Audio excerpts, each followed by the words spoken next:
운전을 배우면 가장 어려운 제어는 조종입니다.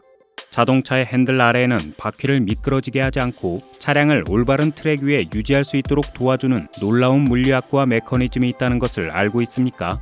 이 비디오는 왜 우리가 조종을 위해 그러한 메커니즘이 필요한지, 그리고 어떻게 작동하는지를 보여줍니다. 우리는 또한 파워 스티어링 메커니즘의 작동을 이해할 것입니다.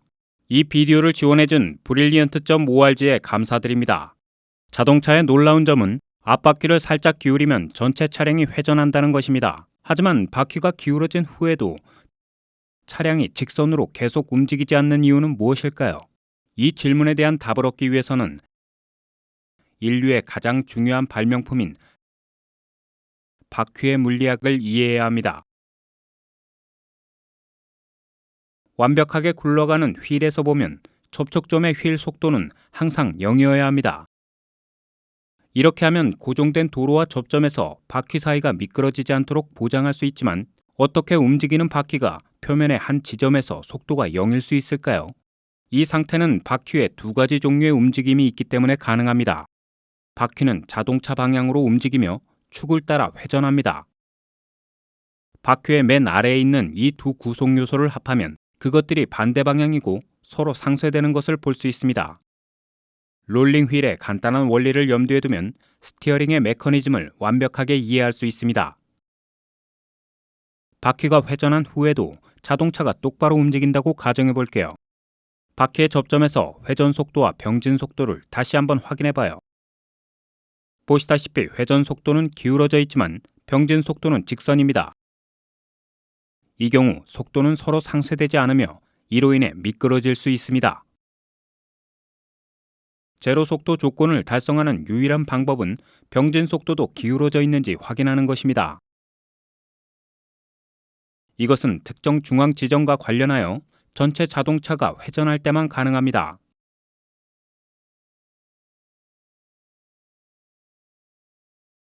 이 스냅샷에서 이 사실이 완벽하게 보여집니다. 여기 네 바퀴 모두 완벽한 롤링 조건을 충족시킵니다. 여기서 주목해야 할 중요한 것은 그러한 완벽한 회전을 위해 앞바퀴의 수직선이 공통 지점에서 뒷바퀴 축을 만나야 한다는 것입니다.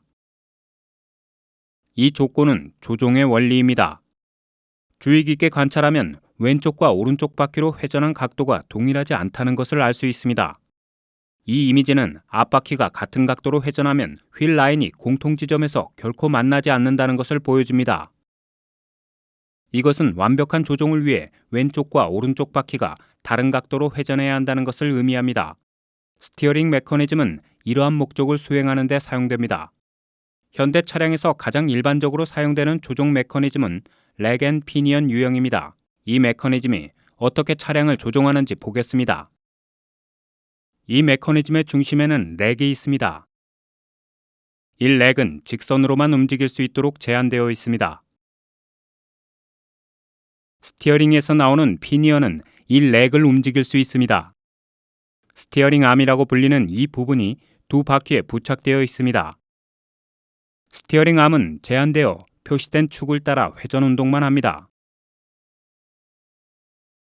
스티어링 암은 롤러 베어링을 통해 자동차 프레임에 연결됩니다.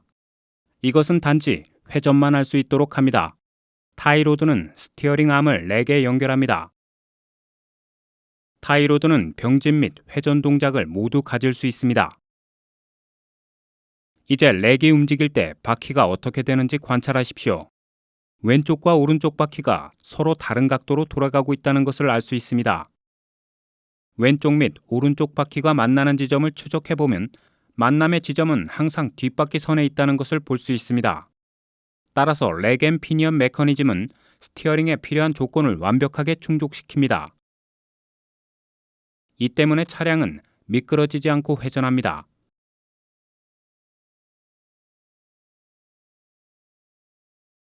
지금까지 논의한 조종은 수동형이었습니다. 요즘 전기 모터 보조 파워 스티어링은 대부분의 자동차에서 널리 사용됩니다. 전력 파워 스티어링은 조향 동작을 쉽고 정확하게 만듭니다. 여기에 기둥 보조 파워 스티어링 장치가 표시됩니다. 여기서 브러시리스 DC 모터가 스티어링 칼럼과 피니언을 구동합니다. 모터는 시계 방향과 시계 반대 방향으로 회전할 수 있습니다. 전자 제어 장치는 모터가 칼럼으로 전송해야 하는 전력의 양을 결정합니다. ECU는 운전자가 스티어링 휠, 스티어링 앵글, 스티어링 휠 속도 및 차량 속도에 적용한 토크와 같은 다음 입력을 취한 다음 공급할 적절한 토크를 결정합니다. 홀 효과 기반 센서 및 토션바 배열을 사용하여 드라이버의 토크 입력을 측정합니다.